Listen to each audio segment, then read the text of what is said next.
Gisaysay ni Jesus ang kahulugan sa sambingay mahitungod sa magpupugas. Busa pamati kamo usab ta ninyo ang kahulugan sa sambingay mahitungod sa magpupugas. Kadtong nakadungog sa mensahe mahitungod sa gingharian, apan wala makasabot niini.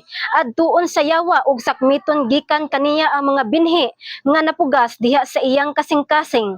Sama niini ang binhi nga nahulog didto sa agianan, ang binhi nga nahulog sa yutang batuon, sama sa mga tawo nga malipayong midawat sa mensahe sa pagkadungog nila niini. Apan wala kini makagamot diha kanila, busa dili sila mulahutay sa pag-abot sa mga kalisdanan ug mga paglutos tungod sa mensahe, mobiya dayon sila.